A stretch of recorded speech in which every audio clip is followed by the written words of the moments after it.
Hey, life can change in an instant. 1 minute, everything feels normal, and the next, someone else's mistake turns your world upside down. That's when you need a team you can count on. NACE Law Group has been standing up for DC families for decades, fighting for neighbors hurt by medical malpractice, wrongful deaths, and serious injuries. They don't just settle quickly or push papers. They dig in, fight hard, and make sure every client gets the justice they deserve. And here's something we love. They're a longtime supporter of CityCast because just like us, they care about this community and the people who call it home.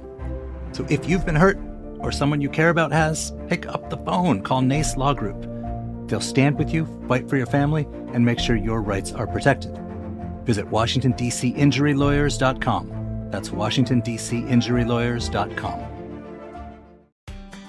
And from United Healthcare, with a network of over 120 hospitals and nearly 40,000 physicians across the DC region, United Healthcare is proud to provide the care you need when you need it. That's why United Healthcare has been working to make the healthcare system work better for you, making your care more coordinated, more personal, and easier to access. At United Healthcare, your care is non-negotiable. Learn more at uhc.com/Hopkins/FAQs.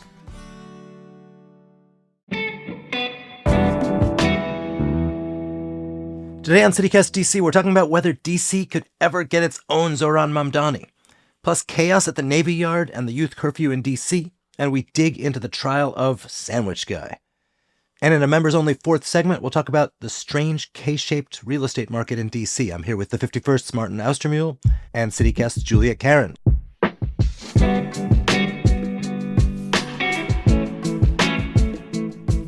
Today is Friday, November 7th. I'm Michael Schaffer, and here's what DC is talking about.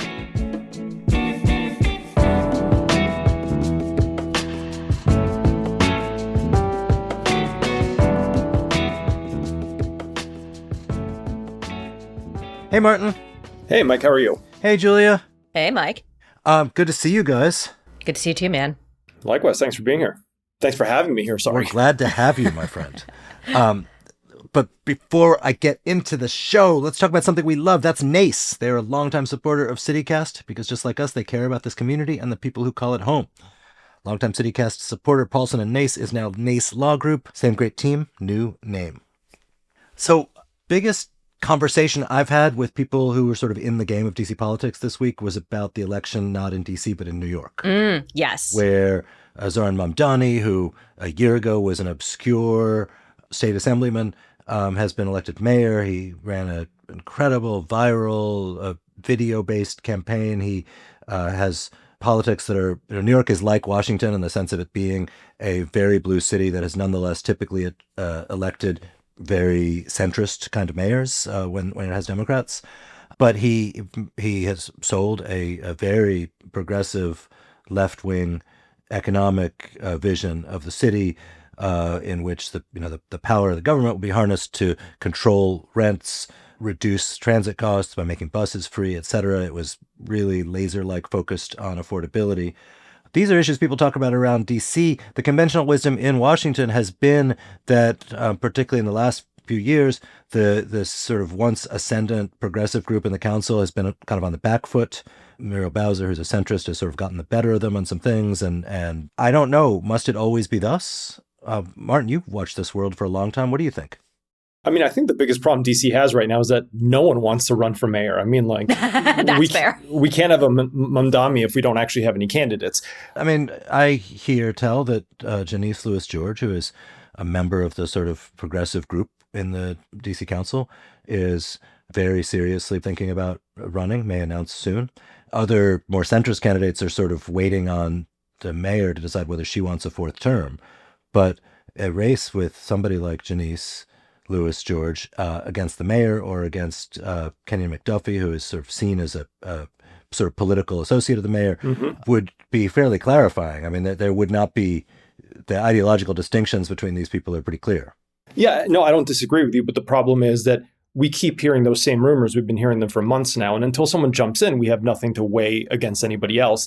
And I feel like, honestly, if Janice Lewis-George wants to be the next Mamdani, the first thing she has to do is jump in the race, express a vote of confidence for herself, instead of sitting around waiting to see what the mayor does or does not do. Like, if you think you're the best candidate, you're the best candidate, period. You're not the best candidate depending on who else is running against you.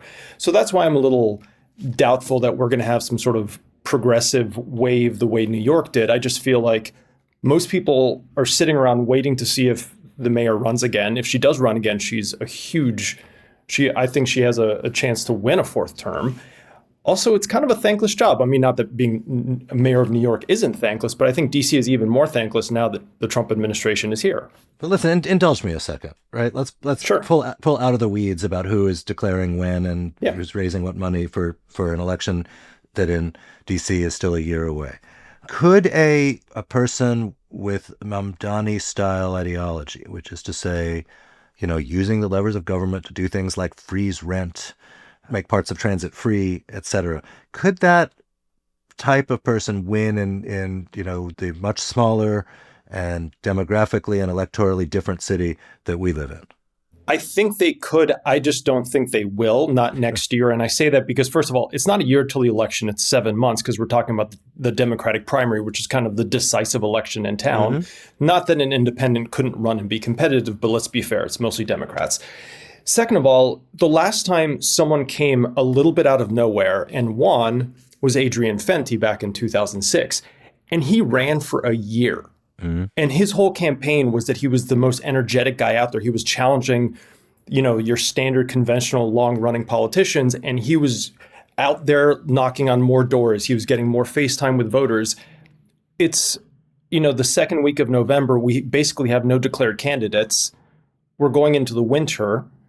Like, does someone who doesn't already have a lot of name recognition have the sort of time that they would need to introduce themselves to voters and then start spreading that message of affordability? I'm doubtful. I mean, look, DC actually does have a pretty long tradition of people coming out of nowhere or not being the sort of establishment figure winning. Tony Williams had been the chief financial officer, had not run for anything, at least not around here. If you ever meet him, is not a sort of stereotypical glad-handing, door-knocking politician, and was basically drafted into saying, like, I'm going to be Mr. Fix-It. I'm just going to, deal with the problems. And there was not a lot of ideological valence to his campaign. It was like, practical problem solver guy. And insofar as there was an ideology, it was a little bit more conservative. And similarly, people forget, but Marion Barry had been a member of the DC Council, school board member, but was considered the outsider and the insurgent. And similarly, it was not this is a left-wing progressive campaign. It was it's time for a breath of fresh air guy. So, I'm actually skeptical in slightly different ways that I don't actually think that a sort of somebody who articulates an ideologically based campaign in DC where the sort of that kind of reputation of the quote unquote progressives has often involved issues of greatest concern to young professionals who are new into town, or at least of greatest emotional resonance with those folks. I think that's a harder sell in a city like Washington. New York has some specific, a much higher percentage of renters and many more of the sort of bougie middle class are feeling the pinch of high prices. And here rent is, it is an issue that is, obviously it's a huge deal to a lot of people, but it hits poor people and it hits a lot of new arrivals. But the sort of comfy middle class it tends to be homeowners here, which makes it harder to build a coalition the way someone in New York could. Yeah. I mean, look, the way I look at this is the same way I looked at last week. I think it was Axios, which I love. Axios DC ran a story, and it was kind of jokingly tongue-in-cheek, but I think slightly serious. It was, could Metro general manager Randy Clark run for mayor? Yeah. Yep. And it was like, okay, the guy literally made the trains run on time. He's fixed Metro. He's kind of this hero of local transit nerds. But there's a big leap between being a hero of transit nerds to actually running for office in the district. I think the same goes for Janice Lewis-George, if she wants to be the Mamdani of DC. I still think she has served on the council. She doesn't have much of a legislative track record. I mean, she hasn't done huge things. She isn't, Ward 4 is a good jumping off point. Mayor Bowser came from Ward 4, so obviously Adrian Fenty came from Ward 4. It's a solid place to come from when it comes to running for citywide office. I just think that, again, there's a steep climb, and the message of affordability has come from every single mayor who has ever run in the district. The mayor, when she ran against Vince Gray, she talked about kind of a fresh start, chances for everybody in all 8 wards. Everybody who ever challenged her talked about the same thing, and they never got anywhere. So I think I just think this is different than New York. It's not that it's not possible. It's just that it's different. And you can't just look at Mamdani and say, oh, well, we're just going to replicate that here. Because there were so many things that went into his winning candidacy that you can't match all of them here, or you can't replicate them easily. I think we can stipulate, and as much as we love DC and as much as we want everyone in the world to listen to CityCast, it is a lot tougher to become a pop culture phenomenon when you are running for mayor of Washington, D.C., or frankly, any other city in the world than when you're running for mayor of New York. Yeah. And I mean, if you want to talk about one component of Mamdani that people mentioned was this kind of like how approachable and authentic and social media savvy he was. And ironically, I mean, the most social media savvy guy we have in DC politics is Trayon White, Ward 8 council member who's also facing federal bribery charges and who ran for mayor last time and, didn't do all that well. But in the grand scheme of things, like, he is seen as the most like authentically DC dude on social media. I mean, look, I've heard tell of polling that's out there that shows Janice running very strongly against McDuffie. I can't get in the minds of people, but I do think, sort of at a moment of general social discontent with the quote unquote status quo, sort of being able to articulate that, like, I represent something different. I stand for something. That's a powerful position. It may be even more powerful than whether or not people agree with the thing you stand for. I think the mayor, as you said, Martin, she kind of freezes a lot of things in place. And I think no one's ever made any money betting against her. If she wasn't in the race, though, I wouldn't count out someone who sort of promises a more radical approach. Yeah, no, I agree. And I would love to see a McDuffie-Louis George race, both because they're both DC natives. They have very similar histories. I mean, you hear them tell their stories. Janice Louis George's, I think it was her mother, worked at a post office. Kenyon McDuffie was a mail carrier. I mean, like, there's all sorts of like interesting nooks and crannies that they're both Postal Service children? They have both Postal Service roots in some way. Wait, that's wild. It is wild. My God. But they both have these incredibly DC stories, but they would be running differently. They would be selling different messages. If McDuffie's more the pro-business candidate and Louis George is more the kind of like woman of the people, I suppose you could say, it'd be interesting how they would sell their own backgrounds and experiences in DC as kind of their visions moving forward of why those visions are different and why one vision might be better than another. So I would love to see the two of them run against each other. I will also say, as someone who has been like observing this from afar, like I remember Mayor Bowser said she would maybe come to a decision in June. It is now November and we haven't heard about her. I think we kind of can't talk about this without kind of talking about the Donald Trump of it all. Like, who actually wants to be mayor of DC right now when you have the president of the United States deploying federal troops kind of at a whim? They're supposed to stay here potentially through July. Like, I don't know if it matters if you're like super lefty progressive or more centrist. Who wants that job right now when that's hanging over your head? I mean, I think who wants it, it would seem to me, are people who relish that fight. And that may not be a good thing because it's a fight where you have a pretty bad, set of cards in your hand, and where, ultimately from the point of view of like people, your job as mayor or any executive is to provide public goods. Right. Like safety is a public good, education is a public good. And if you're busy like making stands on principle about this is the best way to do policing or it's sort of a different conversation. But I think that it is one that particularly in this moment, a lot of people relish. I mean, I think being mayor of anywhere or being governor of anywhere is difficult and hard and a complicated job. And like, yes, we agree. No, but what I mean is in the next couple of years, it's going to be pretty miserable because the funnel of federal money is getting shrunk and steered in new directions, which means that no matter what you're the boss of, you're going to have less money to repair roads and do curb cuts or like whatever the sort of normal stuff is that people use some of the pass through federal money. So that means you're going to have to do things like cut budgets.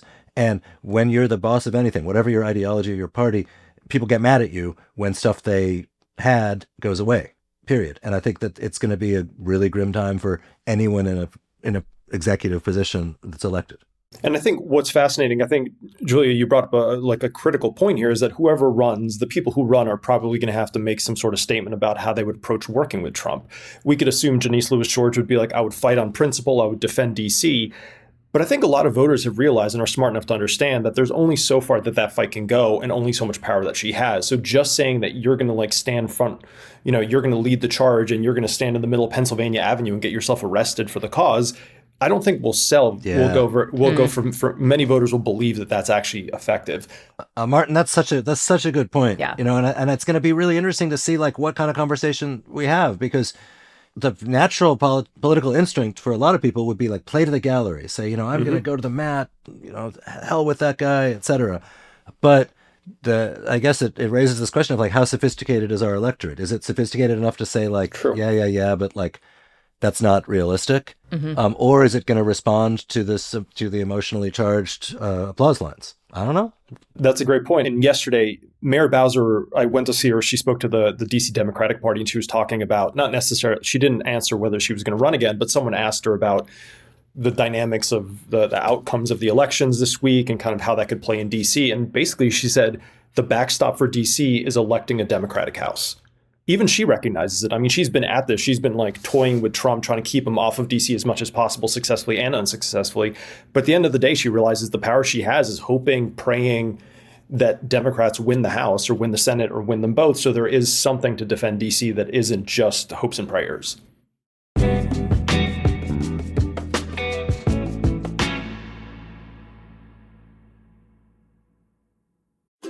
Stories matter at St. Anne's Center, where mothers and children can overcome homelessness and write hopeful new futures.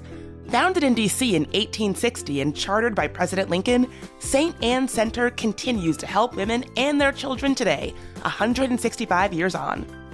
Now, we invite you for a one-of-a-kind look inside our mission. Visit stanns.org/CityCastDC to watch In Her Words, an exclusive short film highlighting 4 women currently journeying through St. Anne's Center.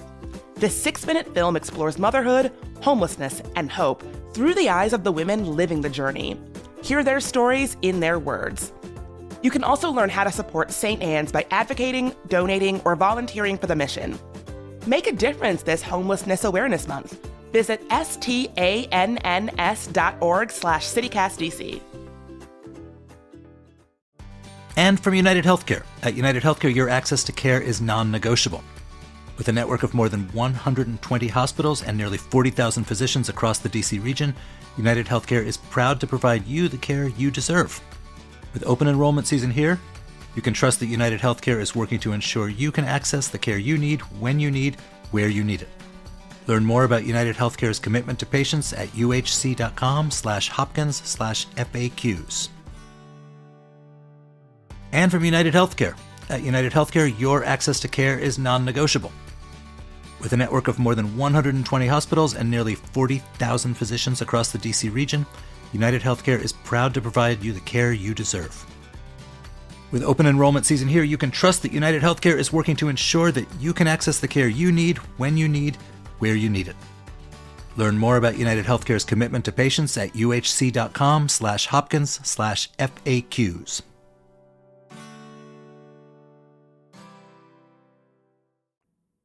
So this is sort of related, but there was this crazy Halloween videos that went around of a bunch of teenagers in conflict with some federal and local law enforcement at Navy Yard last week. The mayor, who has periodically talked about needing to control sort of out-of-control teens, has pushed her youth curfew again.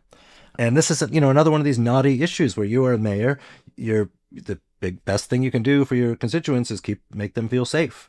But doing so sometimes means acknowledging the president's sort of talking points about this city being overrun by out-of-control youth. And, it is right-wing social media was all lit up with these pictures of DC kids that, according to them, proved Trump's point about the city being out of control. The mayor, in her way, was like, no, we're just going to do this and this and this, and we're going to get things under control. That is, again, it might be a practical way of dealing with it. It's not especially emotionally satisfying at a moment when like a bunch of people are saying like really horrible things about your constituents.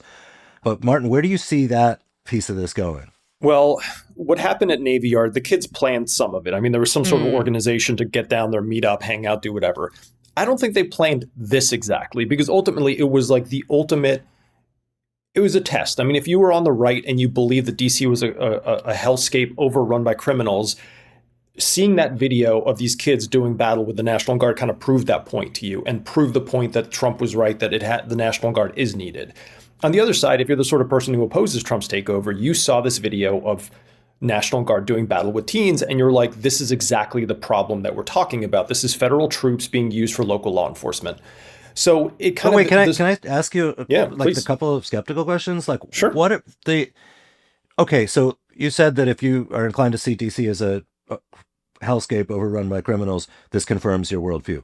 Is that correct? I mean, what's the argument that worldview is wrong based on that video? That looked pretty out of control to a lot of people. Certainly, I think, the first thing I would say is obviously that is happening in specific places. That obviously this doesn't make people in Navy Yard feel any better, but that is happening in Navy Yard. This isn't like I didn't look out my window and see this happening in my neighborhood. Lots of other neighborhoods were quiet, so on and so forth. It's also, I mean, it's a complicated issue. And I think this is where like I go back and forth on the issue of the teen curfew. Like there's a part of me as a parent where I'm just like, no, I don't want my kids out. And if they were out, I would certainly want, like, I would have a stern talking to them. But these are kids in different circumstances. These are kids coming from Maryland and Virginia. This is a problem that has happened. It was in National Harbor. They put a curfew in place. It went to Pentagon City. Pentagon City put its own kind of policies in place that's kind of come to DC. And like, people are saying, well, these are like DC's hotspots, the nightlife areas, the places that they built to be fun. And now you're effectively saying, well, kids can't come here. So it's complicated. I do get the concern over like large groups of kids. Mm-hmm. I get it. And it's true. If they were just trick-or-treating, and I think some of them may well have been. It was Halloween. It started 6:30 at night.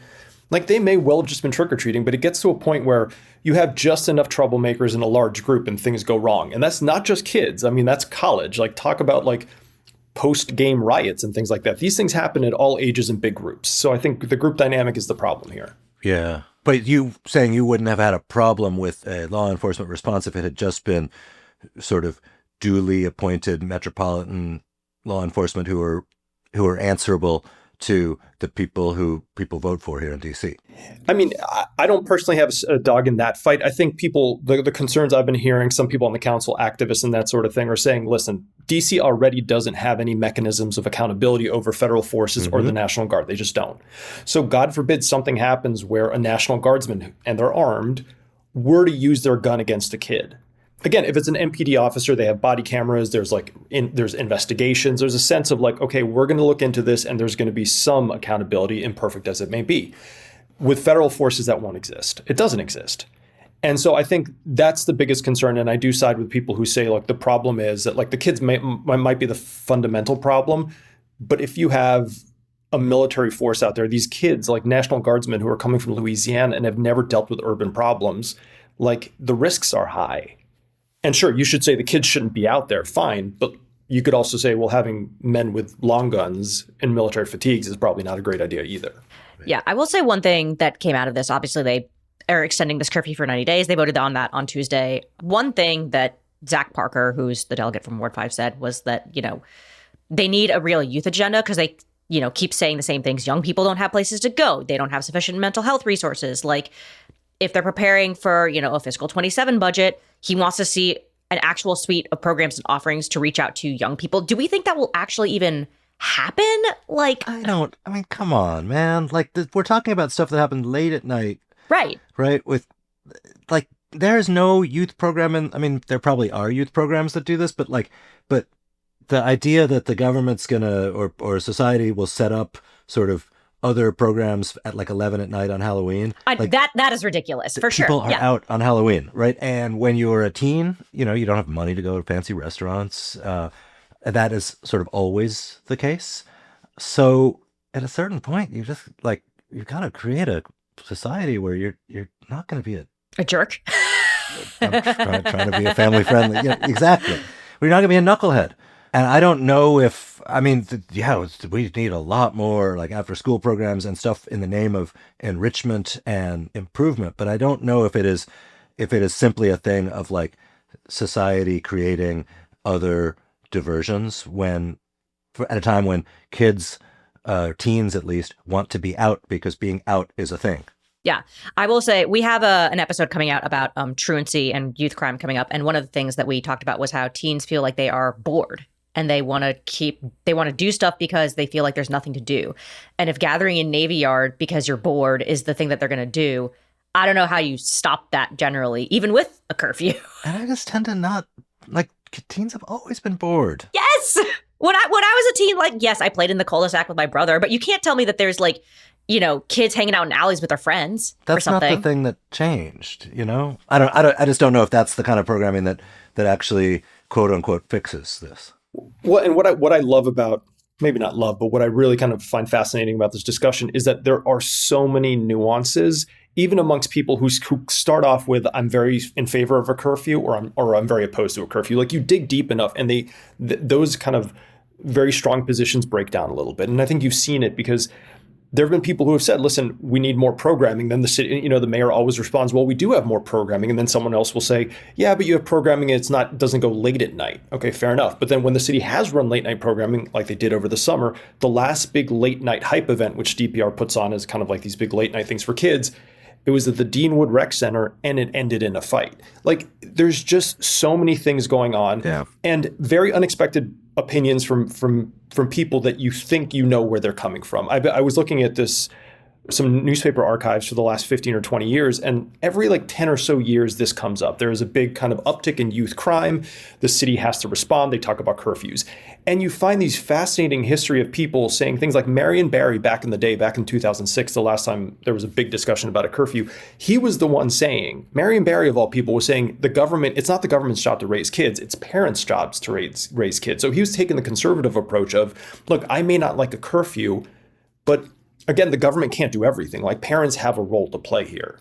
So again, this is really complicated. I think it's all additionally complicated by social media, not to put everything on social media, but there's a lot here with social media.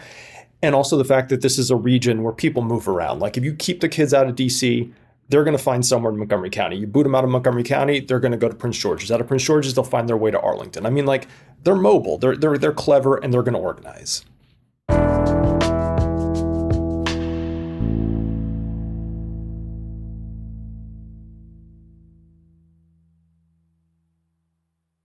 All right, so a lot of other attention this week on a non-youth related case of public disturbance, and that is our municipal hero, Sandwich Guy. You may recognize him from Halloween decorations, murals, Halloween costumes generally, billboards, T-shirts. Yeah. But this would be Sean Dunn, a former paralegal in the Justice Department, a veteran, who right at the beginning of the federal takeover was arrested after throwing a sandwich at a federal Customs and Border Protection agent. They tried to get him on a felony charge. The grand jury refused, very rare thing, refused to indict him on that. So after this crazy arrest with 20 agents at his house, they're trying to get him on misdemeanor charges. And at issue is nobody really disputes the facts of the case. Right. Although CBP agent Gregory Larimore testified that he could feel it when the sandwich hit him. Could feel the mustard and onions exploding all over him through his bulletproof vest. The defense then showed a picture that appeared to show a sandwich that was still in its wrapper. Oh my God. Hence no explosion. Ugh. I don't know how much any of these facts matter, because the salient, this dude threw a sandwich at a federal cop. You're not supposed to do that. And the case they're making is he's being selectively prosecuted for what amounts to speech. But that's sort of been fascinating to me how he's become a folk hero. Okay, so here's my take of how this all went down. The word that the jury, were deliberating over is forcibly, right? This is similar to the Bill Clinton, depends what the definition of is, depends what the definition of forcefully is, right? You can't forcibly assault, resist, oppose, impede, intimidate, or interfere with any law enforcement or engagement of their duties. And so the question that they're trying to answer was, was the guy who hucked the sandwich at a federal officer, was that forcible, and was that assault an impediment, or did it interfere with that agent's assignment that night? And basically the jury said no, right? And they acquitted him. But this is Subway. Subway is very soft bread. If this was is Jimmy John's different? I don't know. I don't know. And I think, I mean, just like you guys have raised all the kind of hilarious points, which I honestly think if I was that police officer, could I ever live this down that I had to sit on the stand and talk about a sandwich being hurled at me and me feeling it through my ballistic vest and it exploding all over the place and me smelling onions? I don't think I could live that down. And he admitted, like, Well, he's not a police officer. well, federal agent. But he admitted that, like, he'd been given these patches that say felony footlong and have images of the sandwich guy. And a DC police officer sent me a picture of the patch that he bought. I mean, these are like currency now amongst cops. But I think the bigger issue here, and this highlights, I think, a bigger story, is that, again, he's getting charged federally. This is a federal offense, not a local offense. DC law, way back in the day, about 10, 15 years ago, DC law was the same as federal law when it came to assaulting a police officer. And there was this long history of people getting arrested for assaulting a police officer for extremely minor things. It was like the all-purpose arrest charge. If you didn't have something on someone else, you could arrest them for arresting a police officer, because it was literally like a small shove is technically an assault.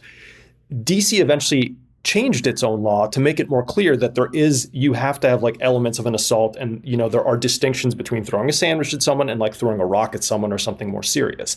Federal law is where it is, and it's very open like this. And again, I think the prosecution clearly wanted to make a point. It seems like a silly point to make because they've made him into a folk hero. Right. But again, what's going on in that trial mirrors what DC was talking about locally a while back. They made changes. The feds probably won't. But they're going after him for something that I think we can all look at. Martin, can I ask you, like, this, the police you talked to about this? Because there is a lot of talk about how, like, we in DC, like most big cities, we have real police, right? They're accustomed to that. They want to go out there and they want to bust, rapists and murderers and killers and whatever, and they don't want to be dragooned into enforcement to immigration stuff because they're real cops. This person who sent you this patch, like, what did they make of this of the CBP officer? Do they too think this is amusing? Do they look down on the Fed, these sort of non-cop law enforcement who are patrolling? I don't know that they look down on them. I mean, they realize these are police officers who are just out there doing their jobs, whether they want to do those jobs or not, given the circumstances. But I think there is a recognition that this is a joke. I mean, why else are people literally producing these patches? And this isn't like left-wing jokesters. I found one of the places making one of these patches, and it's one of these outfits, I think, created by former police officers that sell patches for all purposes. Like, again, like police and military, they love these challenge coins and giving patches for like, I served in Vietnam or I served in Grenada, whatever. And there's a similar mentality amongst police officers. They love like patches to show the things that they've done. So that you have a felony footlong patch tells me they're in on the joke too. They think this is a little silly also. I mean, look, I guess what I mean is, like, what do they think is silly? Do they think that the silliness is Jeanine Pirro, Trump's U.S. attorney, wanted to bring maximum prosecution here? Or do they think the silliness is it's a literal sandwich being hucked at a face? Look at these fancy Washingtonians walking around 14th and U throwing sandwiches at us who are being forced to be out there by our bosses? That's a really good question. I don't have a good answer. I think a DC police officer probably has a higher tolerance for this sort of stuff. Would they chase after him? Maybe. But would the DC Attorney General throw felony charges at him? Well, he couldn't. But would they actually pursue this as an assault on a police officer case? I doubt it. That's the thing. I think there's the two components here. Would police be angry? I'm sure I'd be pissed if someone threw a sandwich at me. I mean, it's Subway, so it's a crappy sandwich. But the point is, it's still a sandwich. I think the prosecution and going all in the way Jeanine Pirro did just made it silly. And I think most people can look at that and be like, dude, you call that a felony? That diminishes real felonies.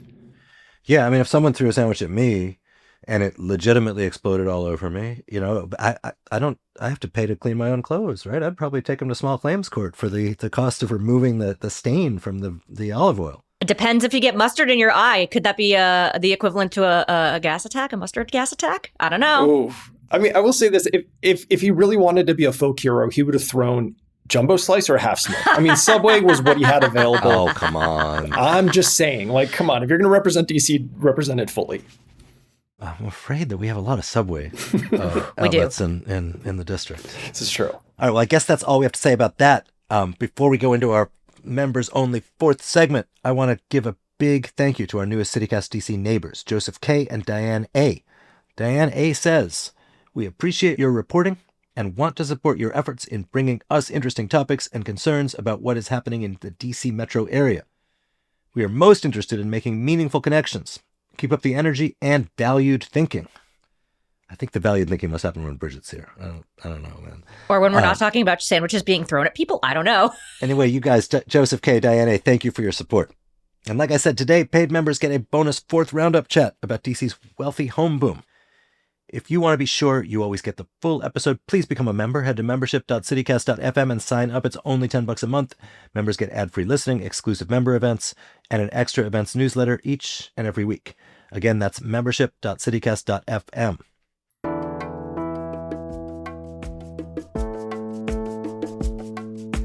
And that is all for today here on CityCast DC. Our production team this week was Annie Reese, Julia Karron, Ash Durbin, Matthew Rogers, Elizabeth Kama, and Laura Sutsui. Newsletter editors Kayla Cote-Zimmerman and McKenna Harford wrote our fabulous newsletter Hey DC this week. Our hosts are Bridget Todd and me, Michael Schaffer from Politico. Music is by Alex Roldan, with additional music from Triple Scoop Music via Getty Images. If you enjoyed the show, why not tell someone about it over a sandwich? And if the person doesn't seem like they would enjoy the show, throw the sandwich at them. We'll be back Monday morning with more news from around the city. Bye.